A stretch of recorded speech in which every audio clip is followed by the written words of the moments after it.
Subscribe now and press the bell icon. Never miss an update. Arif, अरे क्या हुआ रश्मि? आरिफ ने देखा कि सब के सभी दीवार पर बने ब्लैक बोर्ड को ऐसी डरी हुई नजरों से देखने लगे थे जैसे पता नहीं क्या था वहां पे। पलट के आरिफ ने देखा तो उसके भी होश का ठिकाना नहीं रहा, क्योंकि उसका अभी अभी लिखा हुआ सवाल अब ब्लैक बोर्ड पर नहीं था। सबसे पीछे बैठा वरुण तो उठ के भाग ही गया। आरिफ ने भी देखा कि फिलहाल पढ़ाने का कोई मतलब नहीं था। उसने सबको जाने के लिए कह दिया। एक बार जब सारे बच्चे निकल गए तब कहीं जाकर आरिफ खुद वहां से हटा। उसने कमरे को बंद करना ही बेहतर समझा। आरिफ दरवाजे को बंद करने जा ही रहा था जब एक आवाज अंदर से आई।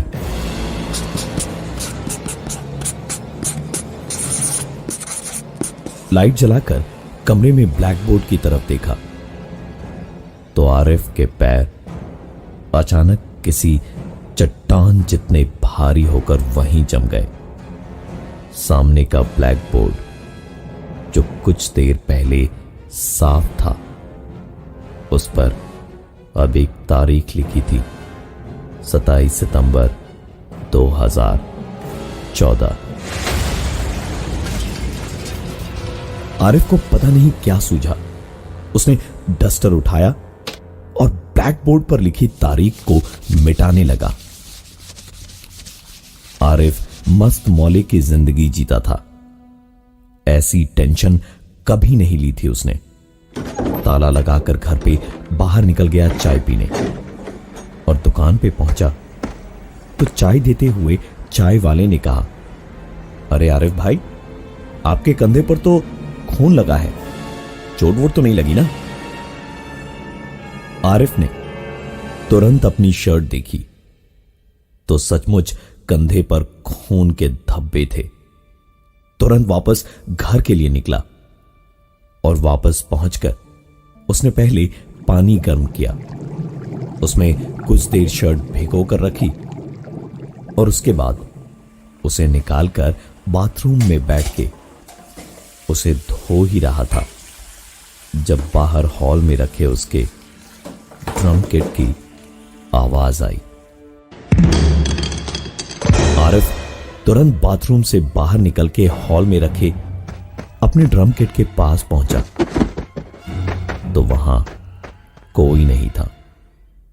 उस आवाज को अपना वहम मानकर आरिफ वापस बाथरूम में अपनी शर्ट को धोने पहुंचा तो उसकी आंखों के सामने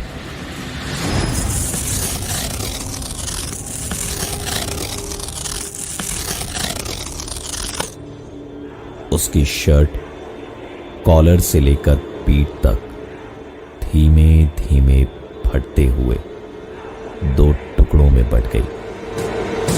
आरिफ तो क्या, वहां अब कोई नहीं रुक सकता था।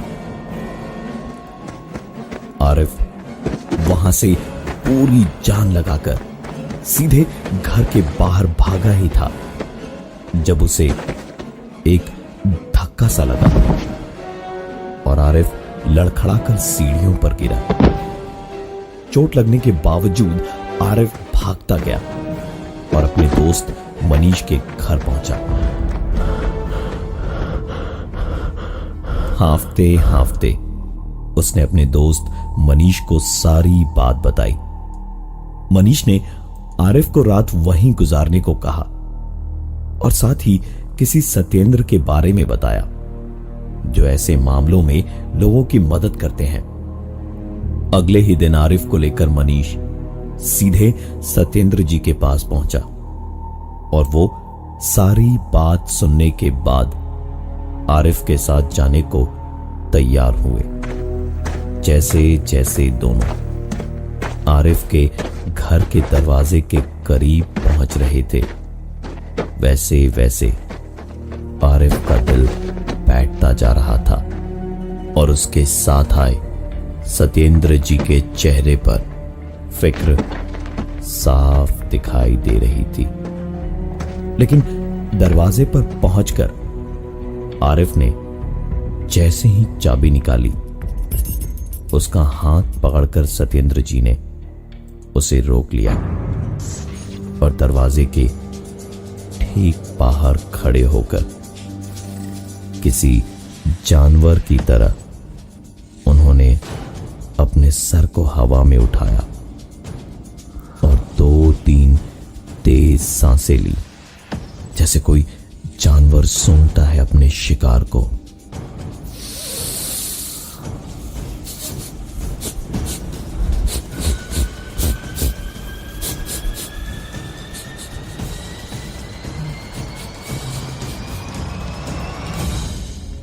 इन सारी चीज को करने के बाद उन्होंने अपनी जेब से चौक जैसा कुछ निकाला और 3 लकीरें खींच दी और आरिफ से कहा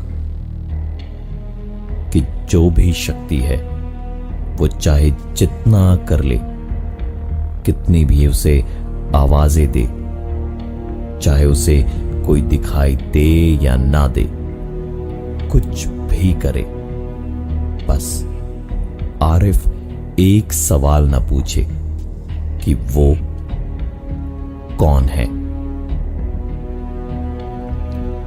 1-2 दिन तक सब कुछ बिल्कुल पहले जैसा हो गया। बच्चे आते, आरिफ उन्हें पढ़ाता,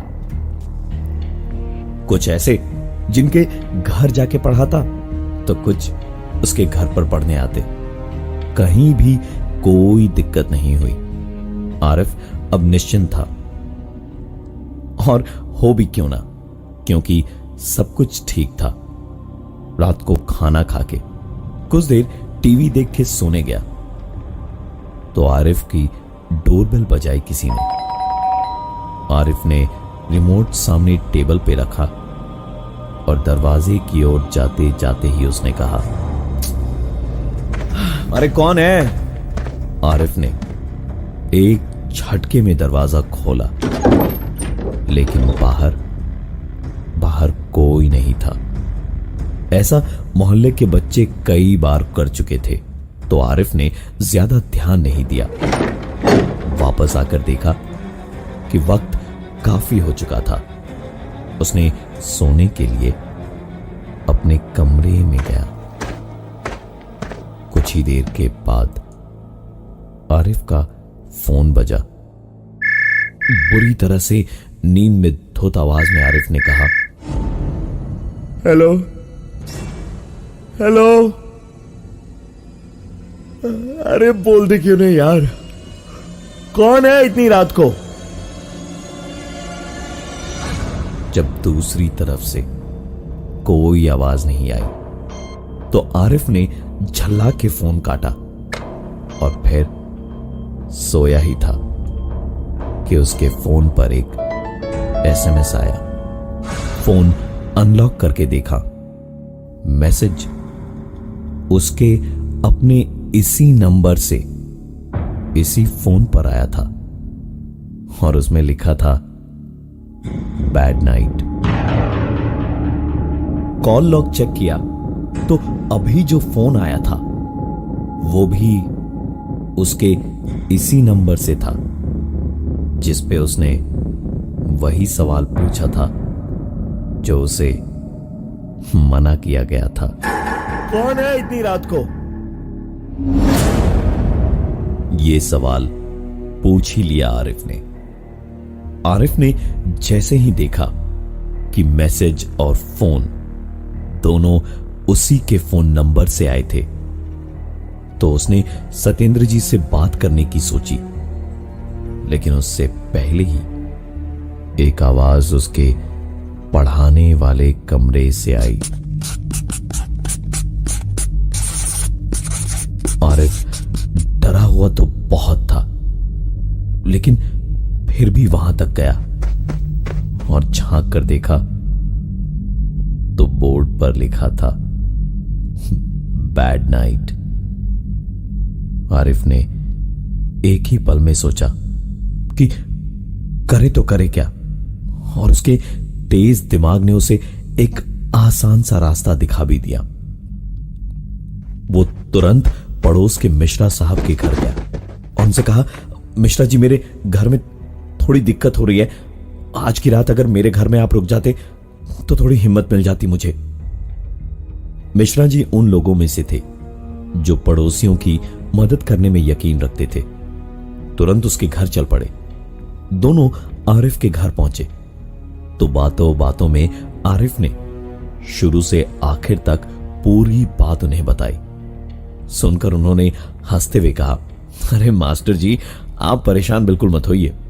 अब मिश्रा जी आ गए ना आपके साथ, कुछ नहीं होगा आपको। आरिफ ने भी थोड़ी राहत की सांस ली कि चलो कोई साथ है। दोनों कुछ ही देर के बाद सोने चले गए।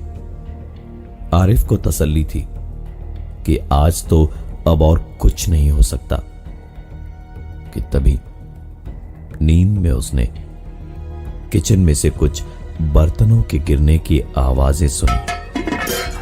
तो नींद में ही पहले उसने कहा, अरे मिश्रा जी, चाय बना रहे हैं क्या? जवाब में मिश्रा जी की आवाज नहीं बल्कि एक और बर्तन गिरने की आवाज आई। तो आरिफ चौंक कर उठा और एक बार फिर उसने कहा, कौन कौन है वहां? कौन है वहां पर? उसके इतना कहते ही मिश्रा जी, जो उसके ठीक बगल में लेटे थे, एक झटके से उठे और बड़ी ही भयानक सी हंसी चेहरे पर लेकर बोले,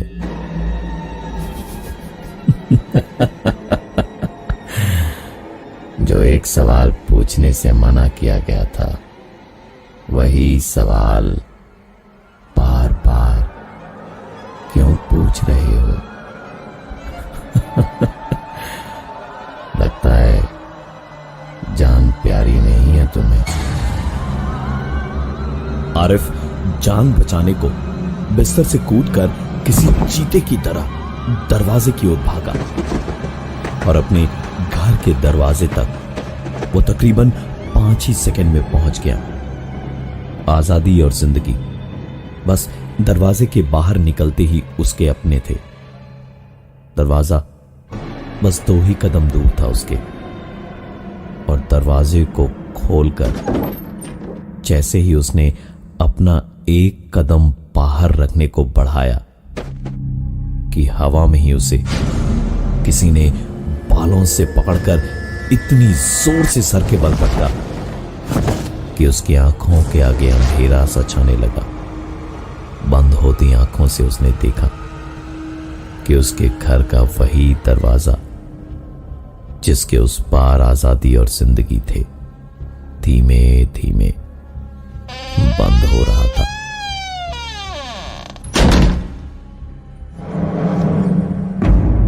दरवाजे को अपनी आंखों के सामने बंद देखकर बुरी तरह जख्मी हालत में आरिफ उठ के बस बैठ गया और दिल ही दिल में सोचता रहा कि कुछ ना हो उसके साथ, लेकिन होनी को कुछ और ही मंजूर था। उसे जैसे किसी ने बालों से पकड़ के खींच कर उठाया और सामने पड़ी एक कुर्सी पर बैठा दिया, और उसके बाद एक सवाल उसके कानों में गूंजा। कानों पे सबसे ज्यादा चोट कहाँ लगती है, बताइए ना सर। आरिफ ने रोते रोते कहा, ईयरलोब, जहां पर लड़कियां अपना कान छिदवाती है। उस आवाज ने कहा, सही जवाब। और इतना कहते ही ऐसा लगा जैसे उसे लकड़ी की स्केल से कान पर किसी ने 2 बार जोर जोर से मारा। उस आवाज ने फिर से कहा, सबसे मजबूत हड्डी कौन सी होती है इंसान की? आरिफ इस बार नहीं बोला, वो बस रोता रहा। जवाब ना मिलने पर सजा तो टीचर साहब को मिलनी ही थी। सर को बालों से पकड़ के सामने रखी टेबल पर जोर से मारा। तब जाकर आरिफ ने रोते रोते कहा, हाय बोन, मतलब जांग की हड्डी। आरिफ के इतना कहते के साथ उसके पैर की हड्डी टूटने की आवाज और उसके साथ आरिफ की एक भयानक चीख गूंज पड़ी उस पूरे घर में।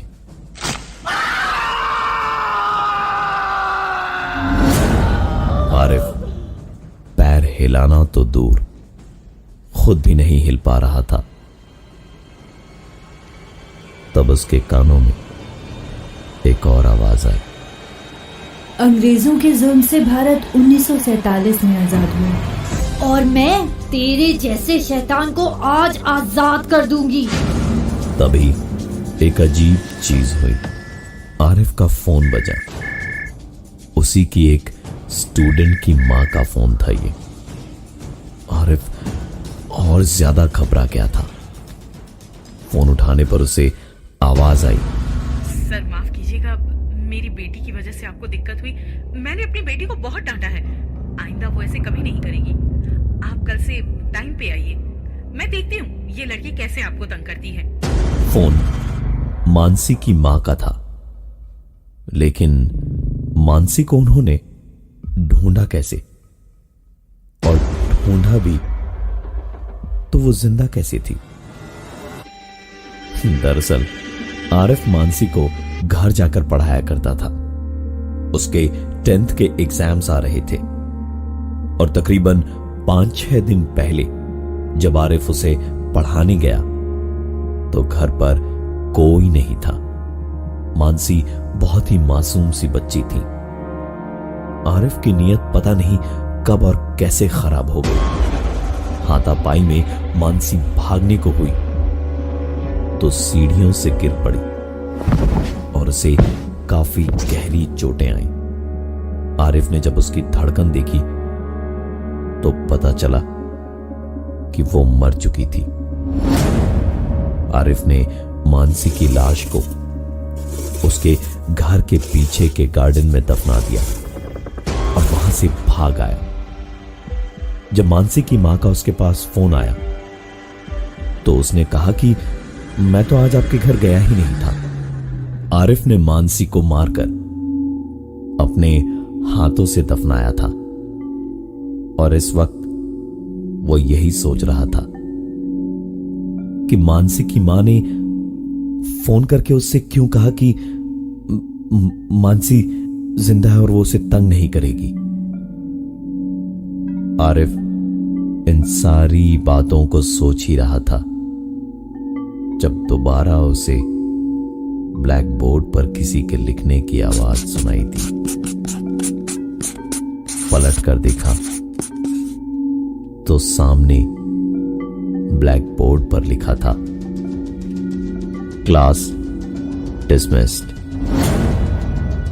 आरिफ उस लिखावट को देख ही रहा था जब वो पुराने जमाने की भारी भरकम लकड़ी की अलमारी धीमे धीमे झुकी।